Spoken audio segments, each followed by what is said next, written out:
Presiden Ukraina Volodymyr Zelensky mengungkapkan bahwa Amerika Serikat dan Rusia menekan Kiev agar menyerahkan kendali wilayah Donbas demi mempercepat kesepakatan damai dengan Moskow pada 14 Februari. Zelensky menilai Rusia sejak awal tidak pernah mengejar tujuan lain selain pendudukan Ukraina. Menurutnya, target minimal Moskow adalah menguasai penuh Donbas, termasuk wilayah Donetsk, untuk dipresentasikan sebagai kemenangan kepada publik dalam negeri mereka. Ia menegaskan bahwa setiap kesepakatan damai harus disertai jaminan keamanan yang jelas dan menyeluruh. Zelensky menyebut jaminan tersebut tidak akan lengkap tanpa aksesi Ukraina ke Uni Eropa. Ia menilai keanggotaan Uni Eropa merupakan bagian penting dari tangga jaminan keamanan, termasuk aspek ekonomi yang saling berkaitan. Zelensky menyatakan timnya siap memenuhi langkah-langkah yang diperlukan untuk menjadi anggota. Di sisi lain, Zelensky memastikan Kiev tidak ingin memberi kesan menghambat proses negosiasi. Ia menilai narasi yang menyebut akhir perang sepenuhnya bergantung pada Ukraina sebagai sinyal yang janggal dan tidak dapat disetujui. Pernyataan itu muncul di tengah komentar Presiden Amerika Serikat Donald Trump yang sebelumnya menyatakan Ukraina perlu bergerak cepat dalam kesepakatan damai dengan Rusia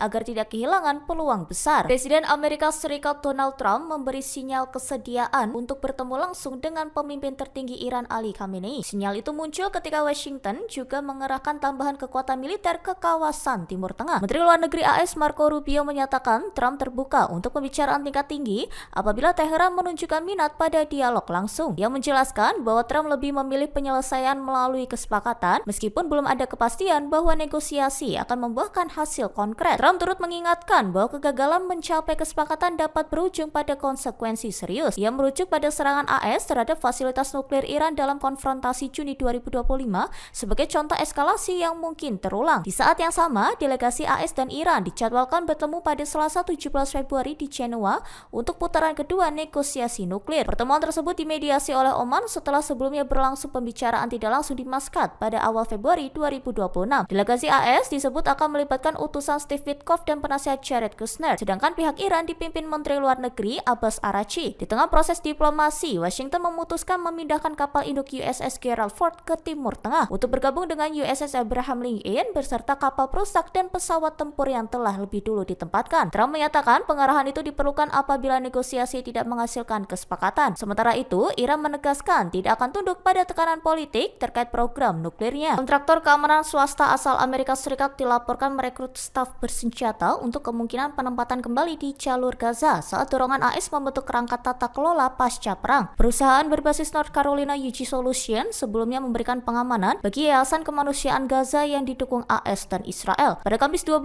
Februari, Reuters melaporkan perusahaan tersebut tengah menjajaki peluang operasi baru di Gaza setelah kegiatan sebelumnya dihentikan usai gencatan senjata Oktober lalu. UG Solution disebut telah berdiskusi dengan pejabat AS yang mengawasi rencana politik Gaza pasca perang, termasuk gagasan pembentukan Dewan Perdamaian yang didorong Presiden Donald Trump. Sumber yang mengetahui pembahasan itu menyebut komunikasi telah berlangsung selama beberapa pekan meski belum ada keputusan final. Keterlibatan UG Solution sebelumnya menuai kontroversi. Selama operasi distribusi bantuan GHF, sejumlah warga Palestina dilaporkan tewas saat berupaya mencapai titik pembagian makanan di area yang berada di bawah kontrol militer Israel. Di sisi lain, rencana Washington mencakup perluasan bantuan kemanusiaan, rekonstruksi bertahap, serta pembentukan struktur pengawasan baru yang dipimpin Dewan Perdamaian. Download Tribun X sekarang, menghadirkan lokal menjadi Indonesia.